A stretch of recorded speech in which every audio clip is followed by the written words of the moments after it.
Oh my gosh. You can do 1,000 great things and people will be like, yeah, they're great. Yeah. But you do one bad thing, boo. Yeah, what are your goals for your business right now? What services are you trying to push? Women's networking groups here that are really great. I'm a member. Welcome to the Venture Into Moving podcast with your higgity host, Nate Becker.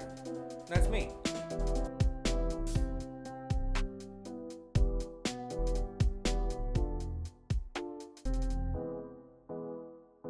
All right, Miranda Kelton with Miranda Kelton Photography. How you doing this morning? I'm good. I'm so excited to be here and chat with you. Thank you for having me. Thanks, it's good to be here. Yeah. Where's this, where are we at right now? This is Bend. We are in Bend. We are in the Deschutes Business Center off Empire. Mm-hmm. So we're right in the front strip of businesses here, kind of as you're coming along the highway and you look over to the side. Here we are. Right next to Michelle, right? Mm-hmm. And then there's an MMA gym here too. That's how I know it before, Danzig MMA. Yeah, right down there. We actually are surrounded by gyms. We have them. We have a gym back there. We have a gym over here. We have Jazzercise in the back. You get people running by sometimes? Oh, we do, yeah. You're in here working like, dude, get a job. No, no there's always people kind of wandering. Well, let's start at the very beginning. So Okay. Growing up, were you the kind of person who was always the creative, always the creator? Like, what kind of got you into this? I was always a crafty child. I loved my crafts, so I was always learning how to draw and paint and sew, and like I had all these different sort of phases as a kid where I would be really into like making soaps or like woodworking or just all this different stuff. You skipped the slime phase, you went right to productive The stuff. slime wasn't a thing when I was a kid. Yeah, we had right. to go outside and dig holes in the dirt. Slime was the thing, but it lived up here. Yeah, we didn't have the slime kits. So yeah, I was always doing that. And then as I got older, I knew I always wanted to be in a creative career, but I kind of had a lot of different thoughts about what that could look like. So I tried a lot of different types of things, and I actually went to school for graphic design and decided I didn't like graphic design. What is graphic design? Graphic design, like... I mean, this makes sense, just designing graphics. Yeah, so when you get a graphic design degree, you can get jobs doing like website work, logos, creating kind of like brand identity for companies. So people who are rebranding and they need new colors. Yeah, like a graphic designer technically made that. So that type of work. Okay. Yeah, basically helping companies come up with like a website logo, colors, just like guidelines for how they visually are marketing themselves. Mm-hmm. But did graphic design, decided I didn't want to do that. Tried a lot of different things and eventually started doing photography and realized it had a lot of different kind of outlets for creativity. And the more I did it, the more I liked it. So do you remember the first time you picked up that Nikon and got your shots going? Or? My parents got me a camera when I was probably 11 or 12, just like one of the little point and shoot things. Oh, with the disposables? It wasn't a disposable. It was one of the like first, kind of like cheap digital cameras. Yeah. And I was a menace with that thing. I was just going around like taking pictures of everything. How old were you? Probably 11 or 12. Okay. Yeah. Hey, I bet you're a menace. Yeah, I was. Bing, bing, bing. Yeah, pretty much. And then they got me a camera as my high school graduation gift as well. So I was always running around with that thing.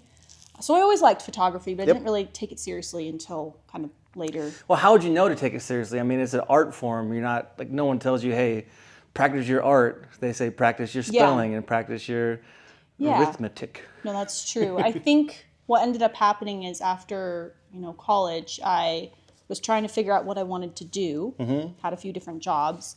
And one of the jobs, they had me photographing product for their website. Just they were a reseller. Like what kind of stuff? Just like purses and dresses, and it was a shop where they resold things. And they were like, wow, you're really good at this. And I was like, maybe I am good at this. So then I started photographing my friends and just like trying creative things. And I kind of went through that phase a lot of photographers go through where you try a little bit of everything. Yeah. They're like, I'll do some weddings and I'll do some babies and I'll do some food. And dang, that'd be tough to just try and do a wedding. That's like... I've done some weddings and I figured out pretty quickly that it wasn't for me. I've talked to a guy, my other previous podcast was a guy who does wedding photography. Tony, yeah. I saw him pop up. Yeah. Oh, yeah. You know Tony at all? Or? Not well, just kind of like through the industry here. Yeah. Tony's got his fingers everywhere. I swear I see him. He's very creative. All over the place. Yep. Yeah. But you have to be a certain type of person to do really well with weddings. You have to have a lot of energy for big groups. Yeah. And be able to be social. Yep, I'm the one in charge. Look here. Yeah. Yep. Yeah. You have to be assertive to make it work. Plus, it's so stressful. It is. Golly. It's the thing that I think the number one thing actually that took me away from weddings was the unpredictable nature of them. Sometimes you go and the day is great and everyone is chill and everything goes according to plan. And sometimes you go and you're like, how are we going to do this wedding? Like, how are we all going to make it? Can I get a timeout? Pretty much. That's how it feels. So anyway, I tried all these different things and then I started working with business people and I realized, oh, this is actually way less stressful. Probably pays more. Yeah, it does pay really well as far as like photography, genres go.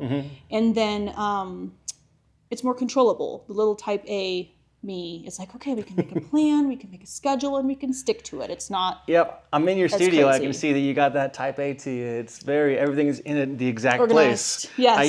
You got paper over there. It's all clean color right now. coordinated. And Clean for the moment. You should see it after a shoot. It looks like a bomb went off, but I'm sure stuff everywhere. oh yeah, it's a lot sometimes. But anyway, so that's how I came to this and kind of ended up focusing on this genre of photography. So what exactly is your focus now? Is it just like you said, headshots and? Yeah, so and I always business? tell people I'm a headshot and branding photographer. People know what headshots are, Yep. most of the time. Branding, sometimes people aren't as familiar, and that's essentially a step beyond headshot. So for you, for instance, I would meet with you and say, hey, tell me about your marketing efforts. What are you doing as far as social media and print work and online ads? And Oh, wow. So you're different doing things. not just the photography, but you're almost helping plan it out a little bit. Yeah, so there's a lot of kind of brand planning that goes into it. So we have a full meeting where you tell me what you need, and then we come up with a whole list of different types of shots we're going to do for you that'll help you market different parts of your business and your services. Did the graphic design background help? Yes, 100%. So it ended up helping at the end of the day, which is good. Accidental win. Yeah. Yes, It was all good. I love when that happens. Yeah, we're kind of just showing in photography different parts of people's processes and services. So that way when you're marketing to your clients, they can look at your website or your socials or an ad and be like, oh, movers. Here's what's different about these movers and where they are and what they do. And all right, well, I'm interested. So walk me through that a little bit. Yeah. So I come to you and I say, I need a headshot. I got a headshot, but my company, I need to get more exposure with my brand. Would you try and say, like, how would you guide me through that, though? I'm kind of... Yeah. So I have a whole kind of series of questions I ask people to do a bit of an audit, and then I myself do a bit of an audit and do a little kind of stock on my own time. And I go and look up everything. I look up your website, your social media, do some Googling, see what you got out there and what you are working with. And for most people, they have kind of a base. I'll pause. I like leaving all this raw stuff Okay. in. Firefighters going We by. have the fire station and the police down there. So that's the one thing here is they come sometimes. Anyway, back to you though. So we would look at what you have and then I would ask you, what are your goals for your business right now? What services are you trying to push? So for me though, I find it very important to have brand authenticity. Yeah. I scroll on my competitors' websites and I see stock photos. Yeah. And that just turns me off. I It see turns stock off a lot photos. of Yeah, I people. just don't like that. Does that Yeah. say Shutterstock right there?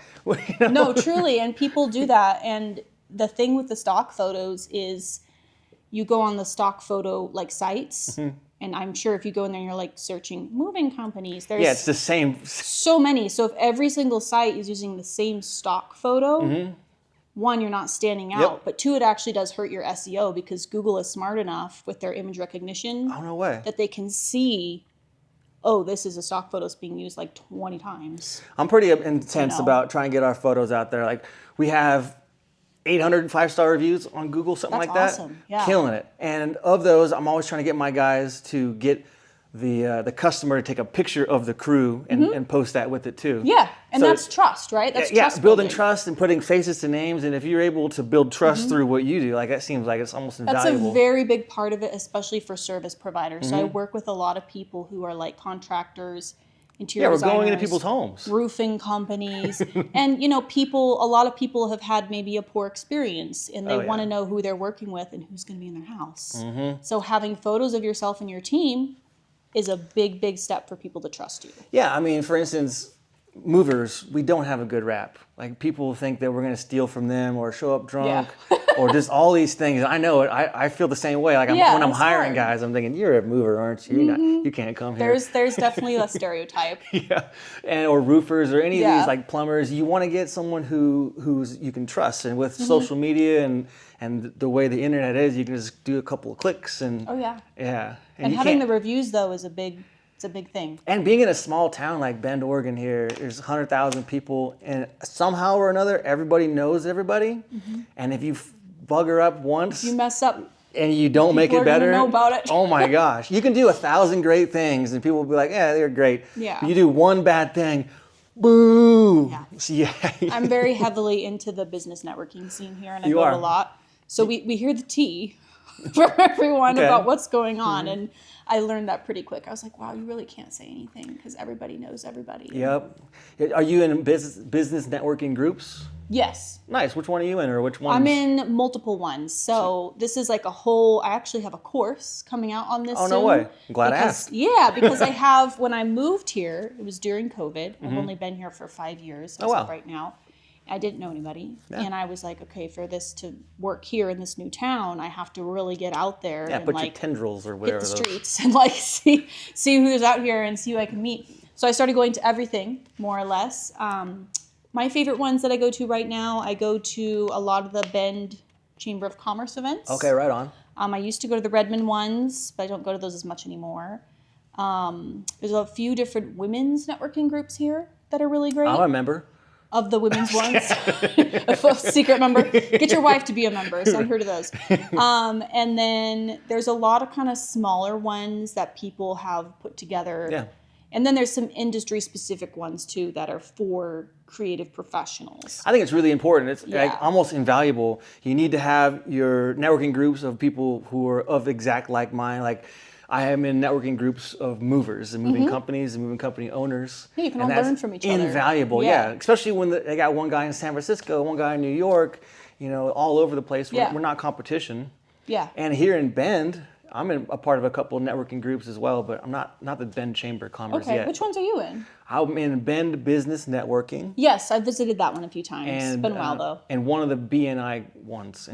There used to be like 4 BNI chapters. I think there's a few, at least 2. Now. Yeah, at least 2. I'm in an online one. I've never been to the online one. It's too hard for me. I need to be able to like poke people a little bit. Yeah. My superpower is I can be funny sometimes, and I can't be funny online because it's it doesn't come across the same. I was a joke, dude. Yeah. No, my strategy with those is I pop in and out of them. You get on the sub list. That's smart. You can come in. So I'm kind of doing the same thing now. I'm going to be bailing on one of these 2. I'm not going to tell you which one yet. But They're a lot of work. I'm bailing. It's so much work like every week, and then people want to meet up, and then you got to try hard, and just all these. I'll be your sub. You don't need me every week. Touch me. Give me once a month or so. Okay. So let's get to know your business a little bit more while we're here before we get any deeper. So you do branding, photo stuff, branding, headshots.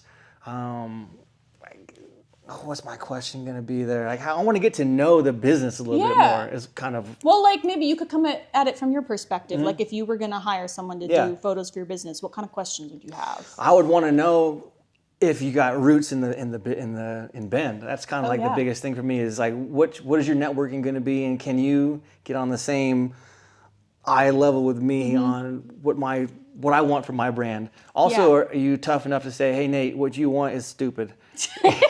We do have to have a conversation sometimes. I need people who aren't all yes this and you're awesome that. I don't need to be chat GPT'd. I want to be talked to and helped. Because I mean, my brand is so important to me. I'm sure your brand, I mean, every business owner's brand is exceptionally important to them. It's something that they created so on purpose.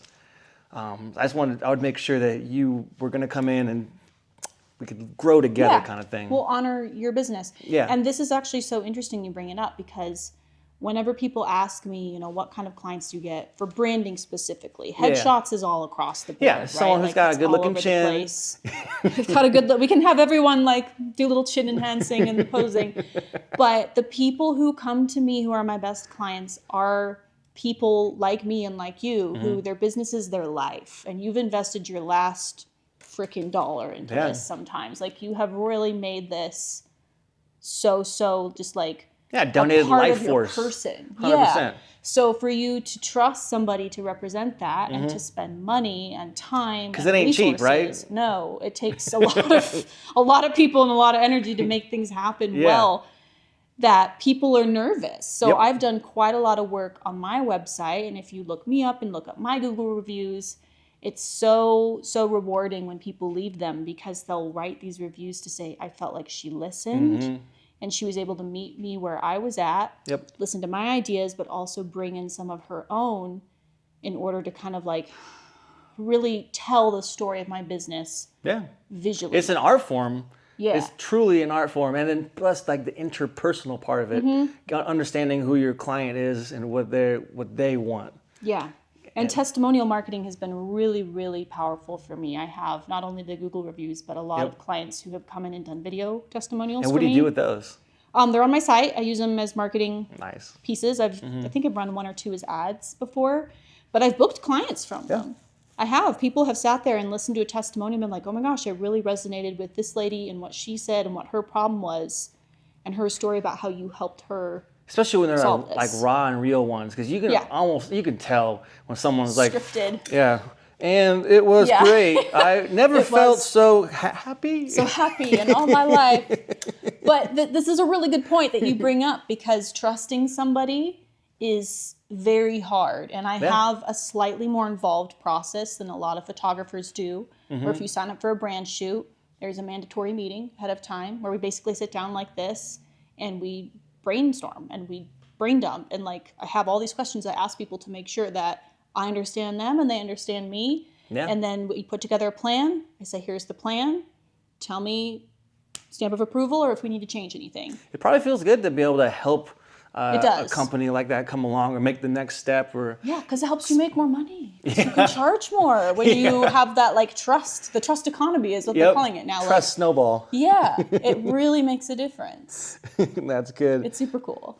All right, so then when did it switch? Like, let's back up just a little bit one more time. When did it actually click and switch for you to be able to do the branding? Like that's the biggest thing for me is the branding and all that stuff. When did you have the confidence to put that and be able to start charging for it? Yeah. So back this up. Give me the first client you had. Like, give me the story of the very first time you made money, or you charged somebody for branding type photos or branding type package. I'm trying to remember the first client I had. Because I mean, if it was in your head for this long and you finally were able to get someone who like wasn't an aunt or a cousin to come in and pay you money, you probably got the check and you're like, yes. Oh, this is terrible. I can't remember the first person. I do remember my first person who paid me $1,000. Okay, go on. That's close enough. This lady was a wellness coach. She did like nutrition coaching. So for her shoot, we did portraits of her. We did a lot of photos of her kind of like interacting with food. Flexing a little bit. Yeah. We did woman laughing with salad, which is my favorite photo ever, where this is the salad. Woman laughing with salad. We love salad. It's so healthy. Croutons crack me up. You know what I mean? There were no croutons. This is a healthy salad, unfortunately. So, we did this whole shoot for her, and she brought in her little son, too, her little baby, and she did a couple little like family photos with him. And Little Caesar. Yeah. Oh, my God. He was super cute baby. And so we did the shoot, and I was like, wow, that went really, like so well. And then at the time, my pricing was, different than it is now. I'm sure it was next to free at the beginning. It was, I did a lot of like, $100, like, I don't know what I'm doing kind of a thing when I first started. Yeah, you got to earn your way into charging. Yeah. And then, but she loved her photos and she was pumped, and she spent it was like a little over $1,000. And I remember sitting like in my car actually when I like saw the invoice come through. Yeah, on your phone. Because I've always kind of like done a system where I make people pay a certain amount up front. And then once they see their photos, they can decide how much more they want to spend. So some people will stick in a smaller, but some people, they'll see their photos and they're like, oh my God, these are great. And they'll spend more. Okay, like give me the bigger package. Exactly. It's kind of like an upgrade system, which really helps people trust me too, that I'm not just like trying to get a bajillion Yeah. dollars out of everybody right away. I mean, you'll take a bajillion. I'll take it, but I'm not going to like force Yeah, it yeah. on you until you feel comfortable with it. Uh-huh. Anyway, I saw the invoice come through and I was like, wonder if I can do that again. Yeah. And so, it just kind of snowballed from there. If I did that every week. No. Exactly. No, you start to kind of like build that confidence in yourself, the more positive feedback you get Yeah. from your clients. And I was really lucky to have a lot of people trust me in the beginning and be like, oh yeah, sure, that sounds like a really cool idea. I have these ideas, let's try this. And I was able to learn every single shoot. I still learn like how things work and how to deal with different personalities and all that kind of stuff. Well, to me, you seem like a very confident person. I've worked on it. Are you a confident person, or have you created yourself to be a confident person? Both. Okay. I'm going to say both. And it's honestly a journey because there are so many days where I'm like, oh my God, like I'm just not feeling myself today. Like I am not feeling my business. I should sell everything. Boo. I should end my lease. Yeah. I should move away. Oh my gosh, so it's New like country. that for all of us. It's the same thing for me. Yeah, you have your good days and your bad days. It's Monday mornings. It's like Garfield said. Like, what do you? 100%. I hate Yeah. Mondays. We all go through it. But I think the journey of confidence has been, this is actually something I feel like I could do a whole podcast episode about, the confidence building, because part of the reason I came into this is I used to do a lot of self-portraits. And growing up, just like in the way that I did, Like I had selfie stick? kind of, but like fancier, where you set up your camera and you have a trigger and you try different things Okay. and poses and outfits in different places. Gotcha. That helped me with my confidence a lot because ironically, I always hated myself in photos. I was the kid that my mom would be like, time to go to the Sears portrait Yeah. studio, and I would cry every time. Mom, you picked the only one that I look bad in. Pretty much. I would cry. I have a red face in every photo of me as a kid Right. through like age 17 because I was not pumped to be there. I never even had senior photos done. I always loved my picture being. I used to be a cute Really? kid. Oh my I always gosh. loved it. So when our family photos, it was me looking like a boss and my brothers crying because I'm pinching them. All right, And you were just 3, like 2, pinch. smug in the middle. Oh my God. Exactly. But so let's talk about the early days a little bit more. So the legalities of starting something like this. Yeah. Is there a lot of like legal hoops to jump through to get this going?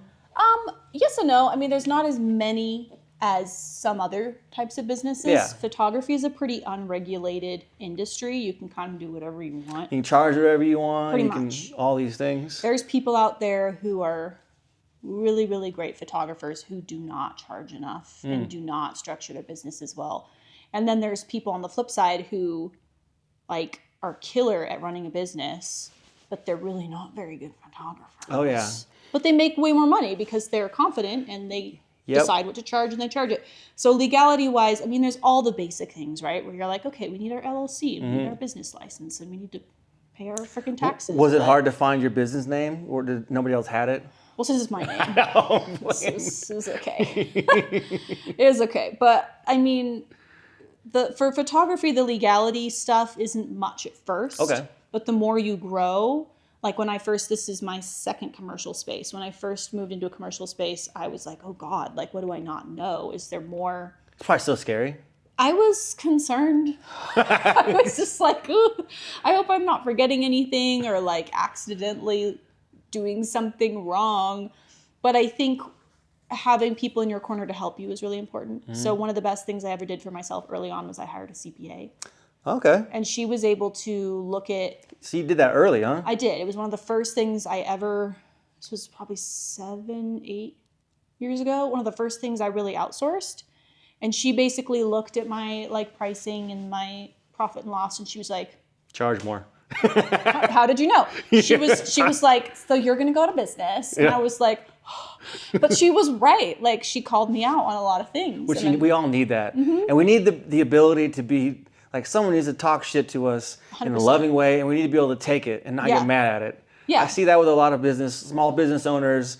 You try to give them a little constructive criticism, and they take it to like you're talking down Yeah. on them or something. Yeah.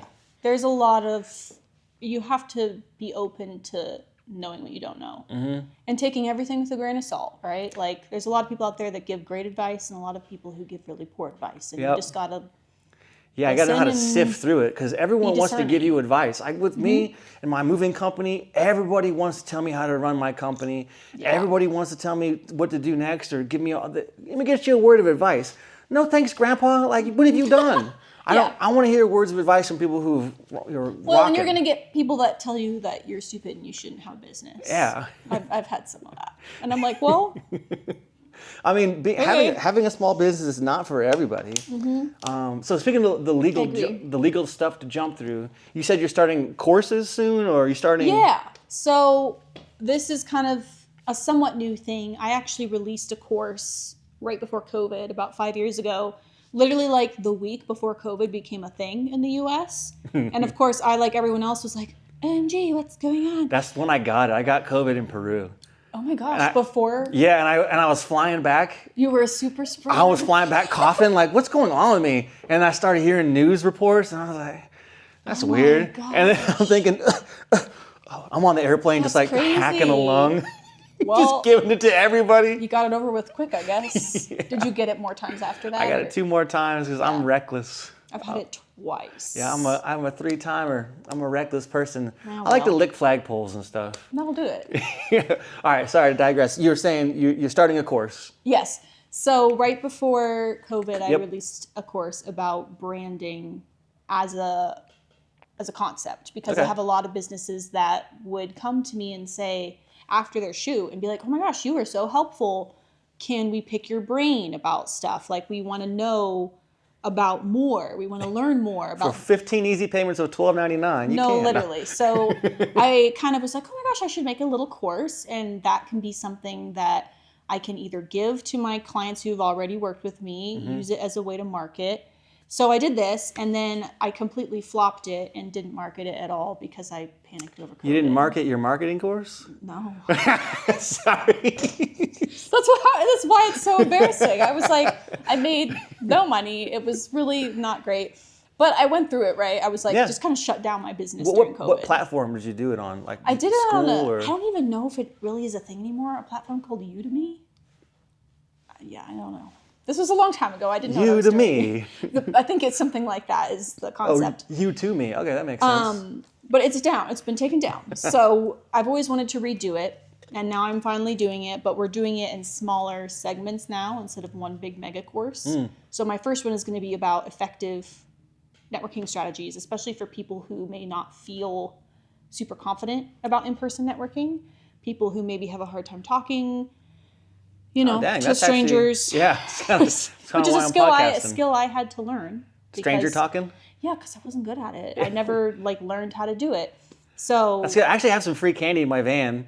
yeah, So speaking of you talking, should check that out. right? Cool. But it's the whole thing. Actually, I have a page about it on my site, and it has the modules listed out with all the topics. So we're gonna release that and then see how that does, and then I have a couple other ideas for cool. supplemental courses. I thought about doing something like that too, like on School. I don't know if you've seen School, Yeah. but doing it on there just to get people to, because there's so many people with analysis paralysis. I keep talking analysis paralysis. People just who think too much. Just Yeah. don't stop thinking and start doing kind of stuff. Yeah. That's what shakes most people, or not most, but most smart people. They're so smart, so they think of all the things that Yeah. go right or wrong, or all the moves they should make. And then there's dumb me that's coming like, open the door, let's get this started. Yeah, but those people are the people who actually go farther because you're learning by doing. Yeah, learning by doing, exactly. Yeah, you have to do at some point. Yeah, plus I have delusions of grandeur. I think I could do anything. I say this all the time. If you're gonna have a business, you have to have a little delulu. Yeah. That's okay. It's necessary. The Lulu and my lemon for sure. That's okay. It's good. Okay, well then let's paint me a little picture of year one. You opened up your other spot, not this spot, but year one there. What was that like? And where was it?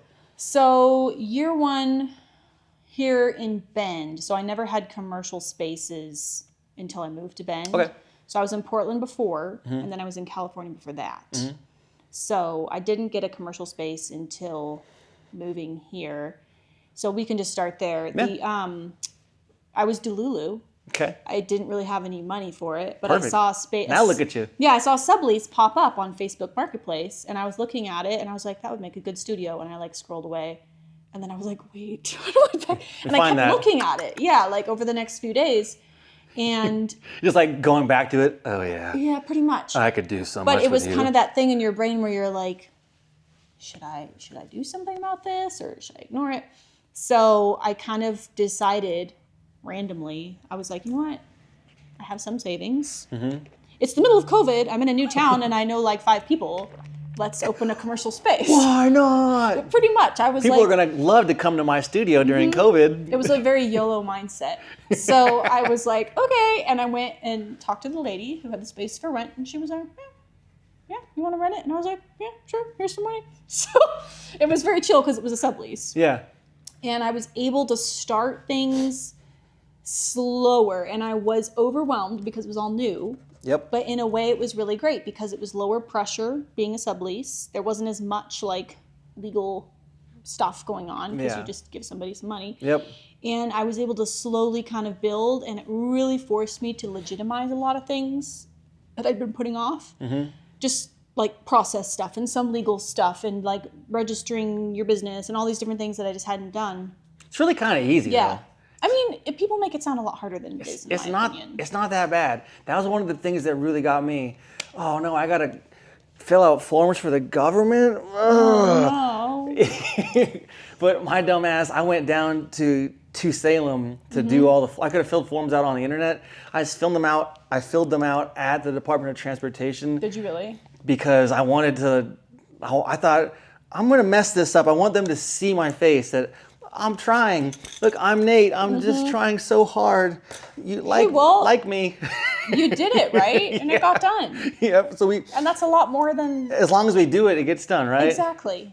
That's words to live by, Yep. for sure. But that first year was a lot of learning, but it really, having that extra pressure of like, oh my gosh, I have this extra money that I have to pay and rent every month. It really made me get my shit together. Yeah, it made sure that you had clients coming in, right? Mm-hmm. Yeah. Well, how'd you do it? How'd you funnel clients in here? Networking. I was annoying as frick. I went to everything. I went to all the B&Is and was just like, hey everyone. And you're doing that for free pretty much, right? More or less. Yeah. Going to the networking things. Yeah. And I had a lot of people that I kind of brought in on, they call it different things in the photography industry, but it's essentially when you say to somebody, hey, I'm new, I'm trying to, meet people.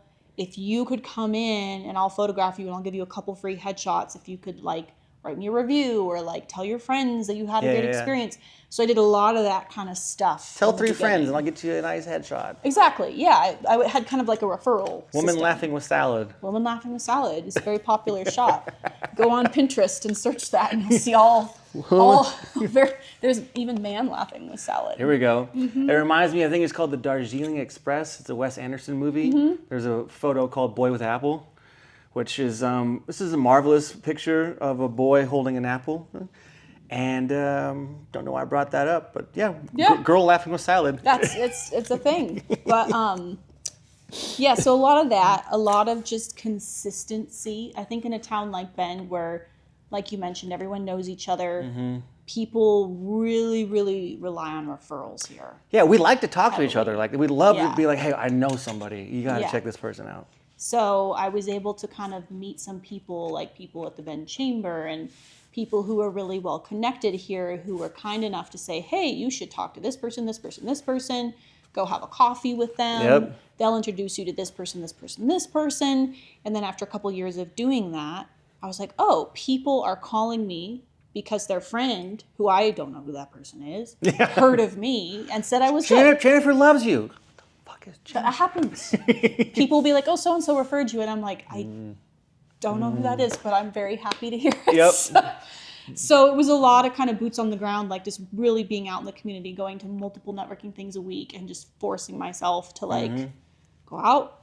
You're going to get some business cards. You're going to give some business cards. You're going to follow up with those people. You're going to friend them on LinkedIn. You're going to like their posts, and people start remembering you after consistency of a few years of that. Yep. They say you need at least 7 touches before someone will remember you or whatever, something like that.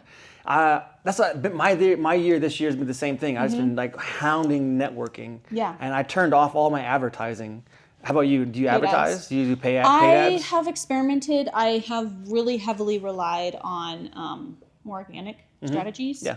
I'm kind of at a point now where I'm reconsidering paid ads, just in like with the courses and the ways I want to grow with that, for outside sure. of Bend. I'm going to come back to it. But most of my growth here has been due to organic marketing strategies. Same with us, organic, big time. But in like 2022, 23, I started paying for advertising, paid ads, because we thought, I just want to get past this hump. Yeah. We got great reviews, this and that, and I was paying like $4,000 a month in ads. Yeah, that's a lot. I know, that's a lot. I was That's a lot paying, of money. and my team, my Was management it team. Meta ads or Google? Or? I was doing a lot. I was doing Google ads. I was doing Meta ads, pay-per-click this and that, and I had a guy who was running it for me who wasn't cheap. And the numbers all looked good, like it was bringing people to the page and it was getting new clients. And one of my biggest things is repeat and referral customers. So I thought if I could spend a couple of years just throwing money at ads, as long as they're productive, in the long run, it's going to really help because of what you're saying. People calling you, you know who they are. Well, it's brand awareness too. I think with ads, people expect a really immediate return. Yeah. And I'm like, sometimes people just have to see you around. Like people have to meet you in networking, and then maybe they see your name like in a little local paper, and then maybe they see it on Facebook, or you're a sponsor at a local kids soccer game, whatever. Like once that starts to build up, people are like, oh, this person is serious. Yeah, and you build a little space in their minds. Kind of like the Mentos commercials from the 90s. The fresh maker. Like that's still stuck in my head for no reason. It's stuff that sticks. Yeah. But it's all these little things, and some of it's more effective than others. And you got to be patient with it, right? Like you were saying. So what are some things that in your early days that you did that just almost ruined you? Do you have any advice? Like, did you try things and then they failed so bad that you almost sunk your ship, or or more even keeled? I would say that I'm not a big risk taker as a person. So thankfully nothing too catastrophic, but you definitely learn things the hard way sometimes when it comes to stuff like financial planning, or, You said you got that advisor early. Like that's so I always tell people, I'm like, everyone wants to outsource to something like fun and glamorous, like social media. And I'm like, get a freaking bookkeeper. Yep. Get a tax person. Bookkeeper was my first one too. Give them your money.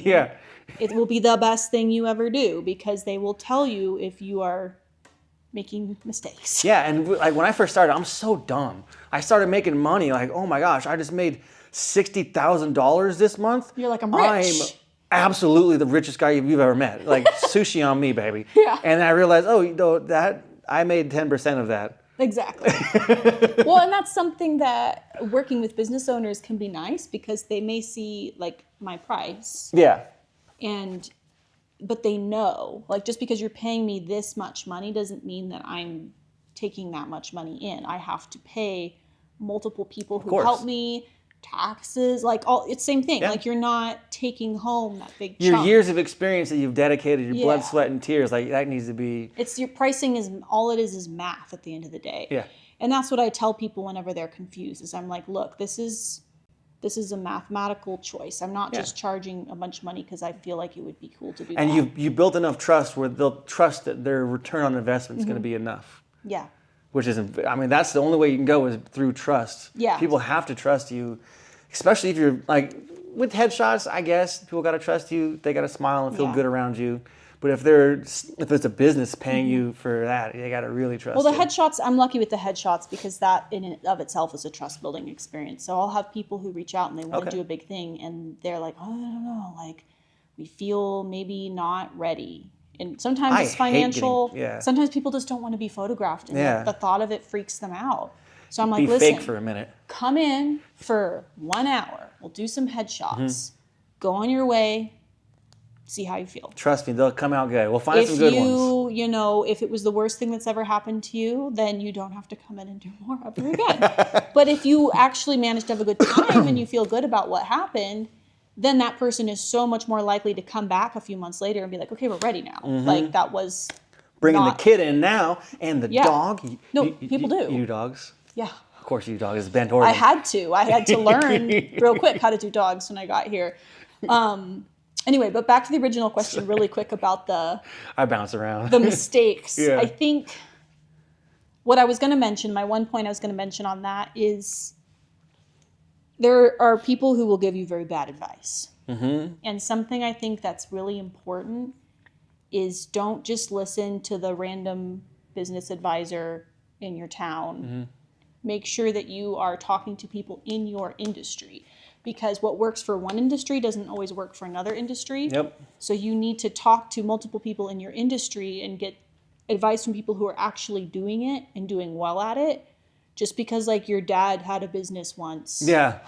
Yeah. I mean, plus Bend, Oregon is a very unique market. Mm-hmm. It's not like these big markets out there. We're like, we're starting to be a big town. We're trying, but we're so country bumpkin still. It's slow. Yeah. Right? It's slow, and kind of people are resistant, I think, a bit to the growth. To the new things. And you can't just start throwing, the future of photography at people in Bend, Oregon. Like, hey, I'm wearing flannel. You chill out. People here they come get their headshots in their Patagonias. Yeah. Oh yeah. Patagucci, baby. Happens a lot. So that would be something I always tell people is I'm like, don't ever like treat anyone like the Bible, right? Like just make sure that you're getting a lot of perspective and make sure you're talking to people in your industry, because random business coaches, people who don't specialize in anything, they'll have good general advice to offer. But if you're really trying to specialize and level up in your industry, you just have to talk to somebody who knows. Okay. So I was given bad advice plenty of times, and sometimes you take it and you're like, Yeah, people, I don't maybe think I shouldn't have done that. I don't think they mean to give you bad advice. Yeah, it's not malicious necessarily. Usually. But you just have to you have to be discerning, for sure. So what's you said your number one way people find you now is just word of mouth? Is that what I heard? Google is number one. Okay, Google's number one? Yeah, Google's number one. And Did you build your website? Sorry. I did. I look good. Looks like a good website. I worked very hard on it. Yeah. I spent all day yesterday on it, actually redoing a page. Oh, really? I think a lot of photographers don't like working on their own websites. I'm kind of an exception where I enjoy it. I love doing SEO. It can be expensive if you pay someone else to do it. No, it can't. It is expensive if you pay someone else to do it. Yeah, if you pay someone good. Yeah. It's going to take some money. And I've paid people to help me before and been lucky that I haven't had any terrible disasters. But most of my website, well, actually really all of my website I've done myself. It looks good, yeah. But I tell people, I'm like, I didn't just make that website one day. Like this website is 10 years of tweaks. What do you build it on? Is it I'm on Squarespace. The new Squarespace. Ooh. I switched over from the old one to the new one about Nice. 9 months ago. And that was a process. I had a business a while back that we did Squarespace, yeah. Yeah. That's because The new Squarespace is a lot better than the old Squarespace. The old one was fine. It was fine. I'm not slow. I don't. That stuff's so outside of my realm. So tech I just aspect. I'm there on the keyboard like, I think I got it. Typing classes. Yeah. Yeah. Google's my number one. SEO serves me really well. Always has, even before I lived here in other states and cities. Because people actively they don't know. They don't drive around town looking at all the photographers. No. Photography studios. We're right next to a busy street. We don't hardly ever get a call from the sign. I saw your sign. Yeah. I'm actually thinking of getting a bigger sign to put in the window to see if it'll kind of bring a few more eyes this way, like something colorful. But, we'll see. Listen, we're right next to a stop light. People do sit here. So, and we don't have a lit sign because we're cheap. Yeah. At the time, we were like, we're not spending $6,000 on this. I know. When I rolled in, I squinted. I saw that sign. I'm glad you saw it, but we could get a better one. Anyway, Google is great. And then I would say number 2 after that would be the referrals and the in-person networking. Repeat clients as another. It's becoming bigger the longer we're here. Oh, exactly. That's a big one. That's so important. The repeat clients. It's wild to think like, damn, I shot you 3 years ago. You're looking all different. Your kids are all grown up. I have people who come back every year or every 6 months just because they do very heavy marketing and they always need new stuff. So that's really fun. Getting to kind of meet members of their family and do different things. And then I would say those are kind of my top 3. After that would be social media, Do you do a lot of social media? I do. I always feel like I could do more, but I think I do a good amount. I ebb and flow with it. Sometimes I'll put out like 5 videos a day, and sometimes it'll be 5 videos in a month or less. Yeah. We all have our slow and our busy seasons, for sure. It's just feeling the urge to get behind the camera, though. Yeah. It's tough. They feel, hey, You look have at to me. brainwash yourself. Like and subscribe. You're so excited to be here. Yeah, right? I'm so excited. Let's 100%. Let's do this unboxing with me. Yeah. You have to, like I said, Delulu, you got to do a little brainwashing. That's really important that you keep saying that, because I agree with it. You have to brainwash yourself. You have to have these delusions of grandeur, or else you're never going to make it. You have to believe in yourself when other people either aren't or they're fake believing in you. My problem is also I'm the kind of person that if somebody tells me I can't do something, I'm like, I'll show you. Look what you did.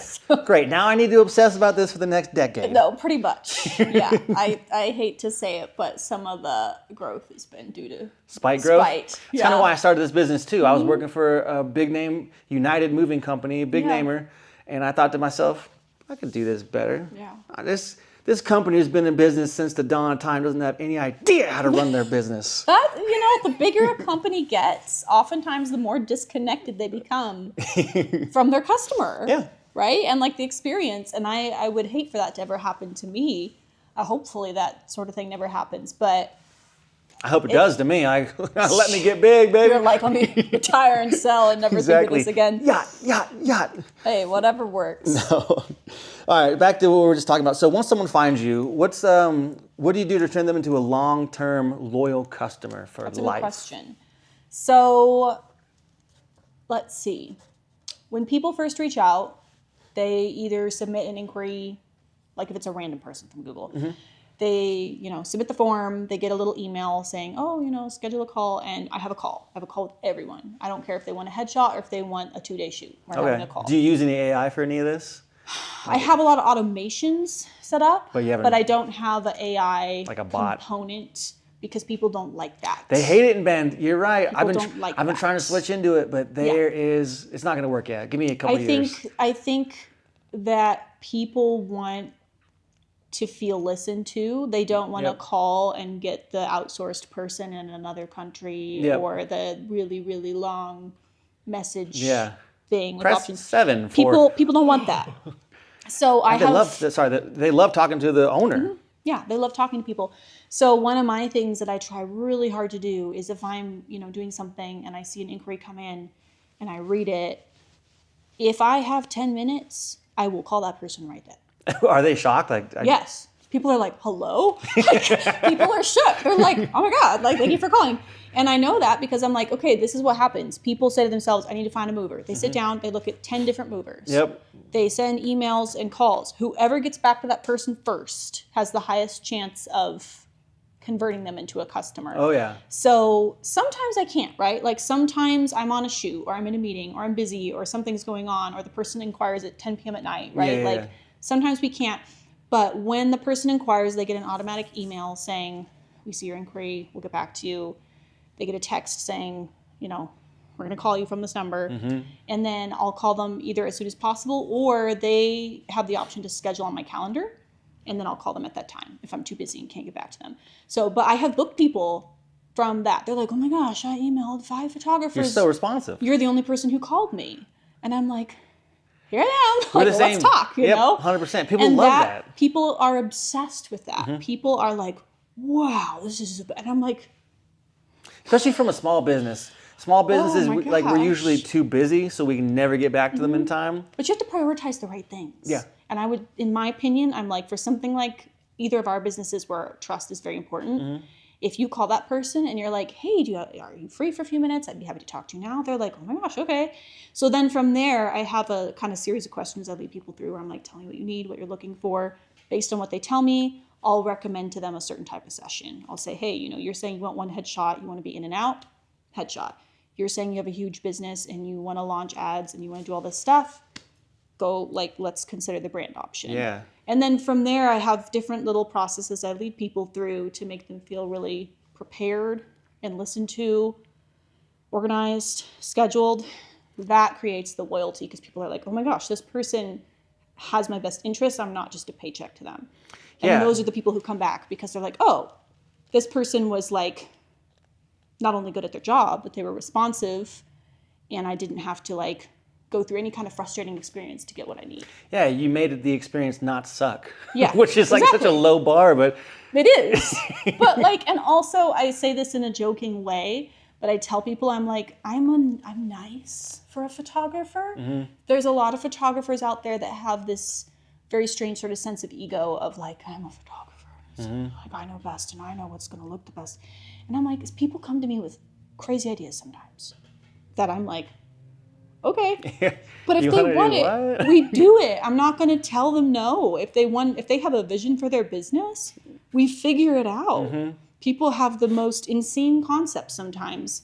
And every now and then I have to be like, okay, can you explain this to me a little more so that we can figure out if this works or not? But you don't want to make people feel steamrolled in their ideas. Yeah, it's probably a fine line between not overwhelming them with your opinion or your point of view and still listening to them. That's got to be a balance of both. Because people come in all areas of the spectrum. Some people call up and they're like, I hate my life. I need a headshot. Help. And I'm like, great, cool. And some people come in and they're like, this is my business and this is my plan and I have 5 marketing people and we have a shot list already and we want to go here and we want to do this. And I'm like, cool, let's do it. And then there's people in the middle who are like, I know I need to be more on top of it, but I don't have a plan. I need help. Like, can you help me make a plan for my business? And that's why you have both parts of your business. Yeah. I mean, it only makes sense. Yeah. I would have not really thought about combining the way you've combined with the personal photography and then the brand photography like that. I would have thought you kind of needed to be more than just one. Yeah. I mean, I think the reason it works so well is there's a lot of, pretty much everyone's been photographed at some point. Yeah. Right? They've had a wedding photographer or they had senior photos or, Remember the guy who came to your school? Like the school photos that everyone hated. Yeah, like the old 80s shots. And so I have a name for it. Whenever people come in and we're getting started and they're all nervous, we have conversations where I'm like, tell me about the last time you were photographed. Tell me about the last headshot you had. I want to know the good. I want to know the bad. What did you like? What did you not like? Are there things that we want to repeat? Are there things we want to really stay away from? Because people are traumatized sometimes. Sometimes people have had really terrible experiences where either someone didn't do a good job or maybe they charged a lot and they felt like they paid for something they didn't like. Plus, it's hard to feel comfortable enough to smile in front of that box you're holding. And like 100%. we're in a room here, there's no music going on, smile, think about being on the beach. That's hard for me. Yeah, we do play music during the sessions. You get to pick your playlist. Right. So my Spotify is all messed up. Lil Jon the whole way. That's a strangely common request. No, it's not. No, the 90s rap, like old school 90s rap. People in the R&B, people really like that. We've got. What do you got by Diddy? No, seriously, he's in the playlist. He's still in them. But yeah, that was a big ramble. But anyways, when people first call in, I don't overload them with that. But I tell them, tell me what you're thinking, and then we'll make sense of it. Yeah, you get the broad strokes so you can know what to dive into deeper going on. And then create something that works for you and your time and your budget. That makes sense. Yeah. So what aspects of this business still feel heavy and hard and like you don't look forward to doing it?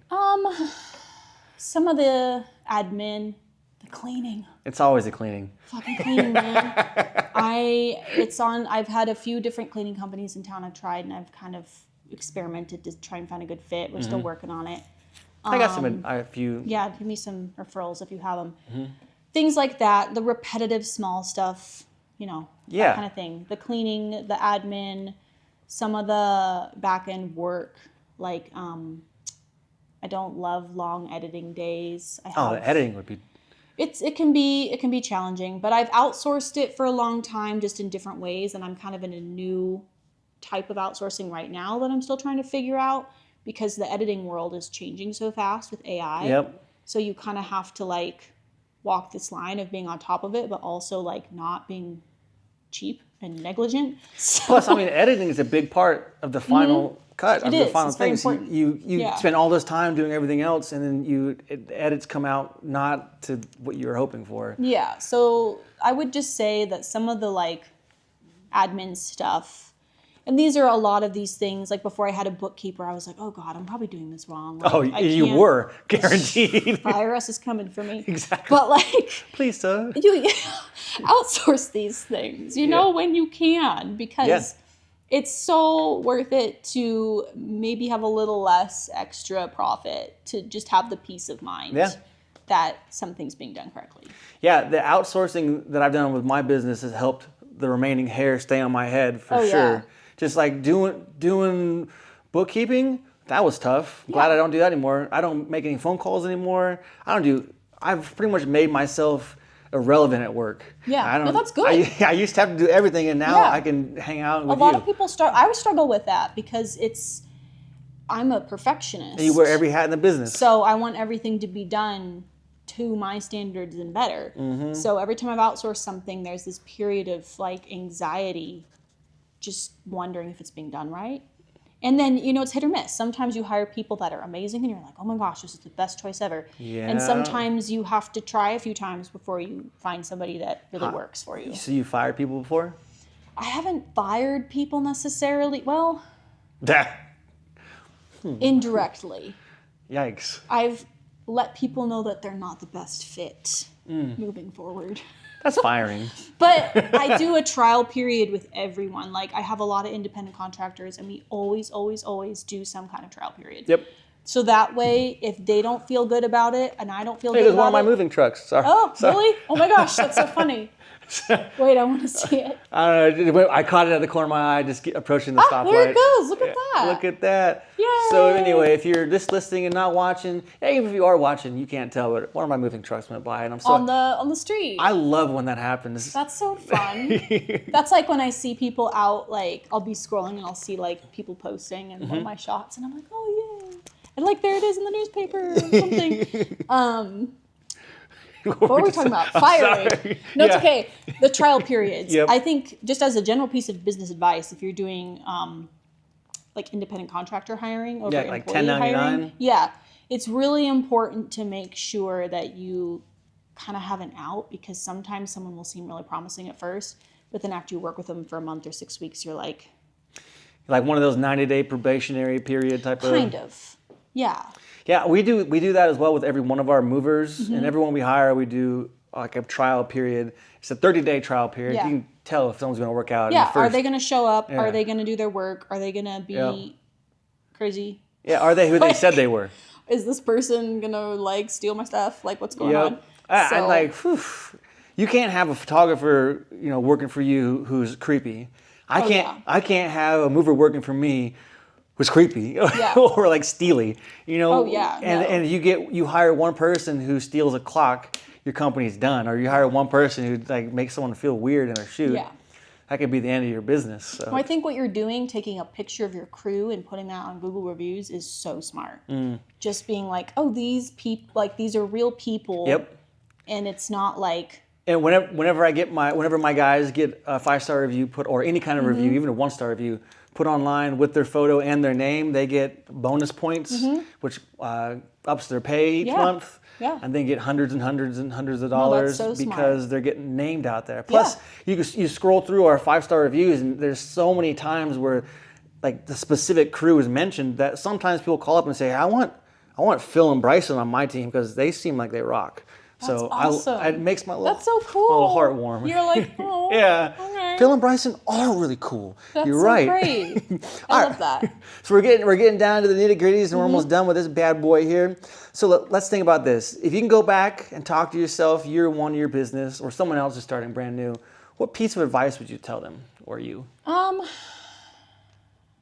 would say, in addition to the things like, make sure you're getting advice from people who actually know what they're talking about, be Delulu. Yeah. Within reason. Yeah. Hire help with your financials as soon as you can. Yeah.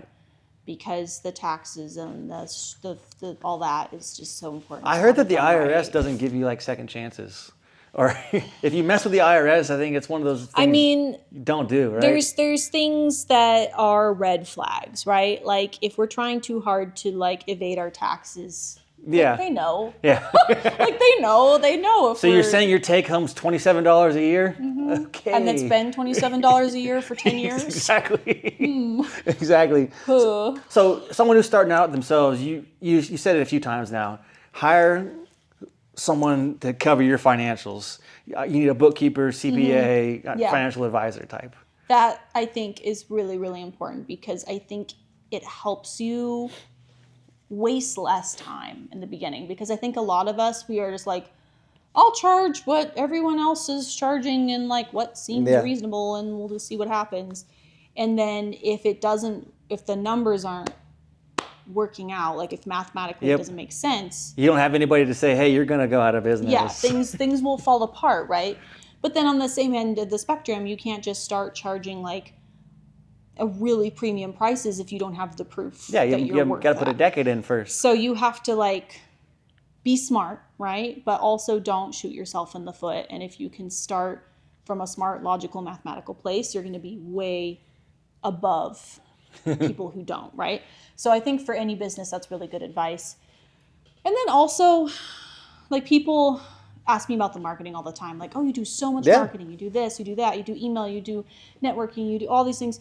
And how do you do it all? And what I always tell people is like, I didn't wake up and suddenly decide to do every marketing tactic and be on every single platform and do blogs and do videos and do posts and do podcasts and do 8,000 things. Pick one thing, put it in your schedule, figure it out, make it part of your routine. When you feel confident, add on another thing. So right? Bite off chunks you can chew. Yeah, like, because if you decide you're going to start an email list and an Instagram and a YouTube and write blogs and go to 20 networking events a month. I'm sweating just thinking about this. Yeah, like it's not going to work, right? Like you have to kind of allow yourself to learn slowly. So pick something that doesn't seem too overwhelming, and then once you learn it, you'll be like, okay, I got this. And then you add something else on top. And probably you start with the easier things first or the less intense things first, so you don't... Yeah, because getting discouraged early is tough. Because once you've been in it a year, you can take some overwhelm, but right away, it's... I mean, I would say something that I didn't do that I should have done was I did not start an email list as early as I should have. And that was because I myself have never really liked email marketing. Me either. I just delete that shit. Exactly. I'm like, this is freaking annoying. Nobody wants 800 emails.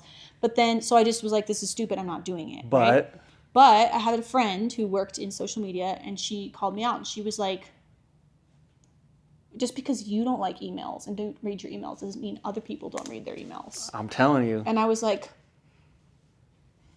yeah, it's the same thing. Like you're not making your prices based on what your wallet feels like, and you're not making your marketing decisions based on what you do. Because me too, I can't afford. She basically told me I was stupid, and I was offended, and I was like, she was very direct. She was like, "You're dumb," and I was like, I'm also a little upset. I am dumb, I guess, but she was right. You know, like email marketing has been so effective for me. So it works for you. It works really well. If I have a new offer or I have a special like discount or a headshot day or something. Sometimes I can send one email to my list and book it out. I don't have to post anything. I don't have to do nothing. Just let's pretend you have 1,000 people on your email list. Can you expect 10% of them to open up their email? 5%? Like what percent? So it depends on, I think, your industry and the nature of your list, and also if you're doing best email practices, which a lot of people are not. I have a really good open rate. It's 40 to 50%. So. Which I'm very proud of. I'd be proud too. Yeah, and I'm almost at the 1,000 subscriber mark right now. I'm at like 900 something. Good guess. So, but I've spent a lot of time being like, okay, how do I set this up right and make sure things aren't getting flagged as spam? Yep. And like going into the wrong folders. All the tech is talking to each other correctly. You know, that kind of stuff does make a difference. Yeah, and I'm sure that if you get people regularly opening your emails, you're probably doing something right. Like you're probably adding in something fun in there, or not, or the coupon's that good. Well, and with emails too, I think what happens is when you're just deleting stuff, is there's companies or people that will only send like sales emails and be like, buy my thing, buy my thing, buy my thing. I'll send out emails that are just like, Happy New Year. Great month, and we did this and we did there, and you know this thing. So I have a newsletter actually. Okay, I was gonna say a newsletter. Month. And the newsletter is not sales focused at all. It just says, here's what's happened last month. Here's what's coming up. Here's a featured client. here's maybe one offer, here's my new blog post, here's a review, just like a little formula. And it's not a sales post. So people, or email, so people open it with the trust they're not being sold to. And so then when I do send out a separate thing for a sale or a promo, people are less offended because they're like, oh, a sale, let's see what it's about. Like, it's not like every email from me is about, please give me money exactly. each time. So I think that's important. I agree with that. Yeah. I have not gotten, I do postcards. Yeah, so like direct mail? Yeah, direct mail. Not every door direct mail, but for instance, I can go online and whenever anybody puts their house up for sale, it's online. Yeah. Do you have like network with some of the realtors in town? I don't. I do a little bit, but I can skip all of them and go because so the second that a house goes up for sale, I can send them a postcard saying, "Hey, we're movers." Yeah. And then also the system gets updated when their house goes like pending. Someone put an offer. So they're ready. So I'll throw them another one. Yeah, that's smart. That's what really works for me. Does it? Does it convert pretty well? It converts really. It's inexpensive and it converts like at a small percentage. But each one that converts is a big number. Yeah. Oh yeah. That's all I need is one each month to open, and I'm 10 times paying for itself. So is being self-employed for everybody? I would say no. Why? Short answer. I think you have to do something people don't. Something I didn't realize is you have to be willing to do a lot of self-growth and a lot of self-improvement, and you're going to come up against stuff where you're like, oh wow, I have this problem. Like me, myself. And this is holding me back from doing what I want to do in my business. So I didn't realize how much of having a business would be like intense personal growth. Yeah, I know. You're laughing because you know, in ways that really suck sometimes. And you're like, God, this is terrible. Like I'm really not having a good time. Yep. But you get through it and you grow and you learn. It's like extremely intensive therapy. Fine, I guess I'll be a better person. Yeah, I guess I gotta be freaking responsible. And I think like for some people that's just not it doesn't work well for some people. Like not to say that there's people who can't improve, obviously, but it's very intense. Well, a lot of us kind of, it hurts to see that you suck. And a lot of us kind of like to blind eye all that. And when you have your own business, you can't be avoidant. Yeah, you'll go out of business real quick. You'll go bankrupt. Yep. So there's been plenty of times where I've kind of come up against walls and I've had, you know, a therapist or a coach or somebody in my life be like, you're really not doing good. You got to figure this out. And I'm like, oh my God, like. It's good that you put yourself out there. Yeah. To be able to be around those people. All right, so we're about at the end here. So where can folks find you online? Google my name, Miranda Kelton Photography, and you'll find all kinds of things. I do spend a lot of time on my site. We have a lot of resources on there, and that's what I tell people is if you're curious about any aspect of this, we have blogs, we have lots of videos, we have all kinds of things that go into different pieces and parts of the whole process. You can learn pretty much everything you need to know before you decide to call me. Yeah. Social media wise, I would say I'm most active on Instagram and LinkedIn these days. Facebook a little bit too. Do you have a YouTube? I do. Sweet. I'm not as active on there as I could be, but I'm somewhat active. It's tough because you get on YouTube, you do all the longer format ones, and it's a whole different ball game. It's not social media. Well, that's one of the things where when I first started doing video, I DIY'd it and was editing my own stuff, and I'm so slow. I am just so slow. I'll be the choir. You can preach to me. Pretty much. So I have a video guy here in town who's amazing. Okay. And he's responsible for like 99% of my YouTube channel. Nice. So I just give him some money and I trust him and I'm like, you're going to do great. And he does great. Yeah. So here's your money. Here's your great videos. Pretty much. Well, he's one of the people I've had good luck with where I'm like, whatever you want. Like you kill it every time. Well, we talked about it at the very beginning, but remind the folks here in Bend, where can they find you? Where's your brick and mortar at? Yes. Yeah. Where are we at right now? We are at 20370 Empire Avenue, Suite C2 in the Deschutes Business Center. Ba-da-ba-da. Open by appointment only, however. So we don't really take walk-ins. We do schedule everybody. Appointments are necessary, which isn't to say you can't stop by and say hi if you're in the area.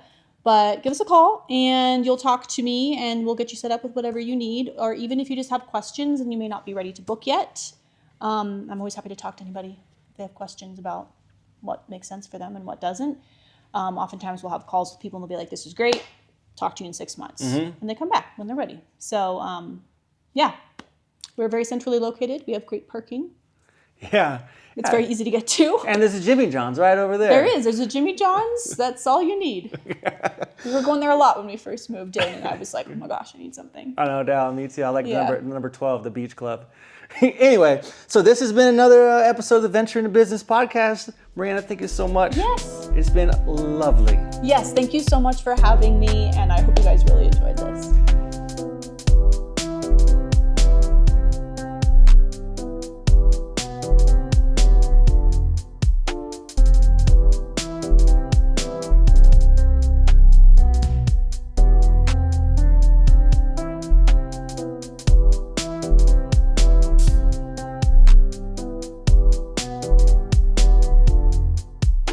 Hey, Nate, what you want is stupid.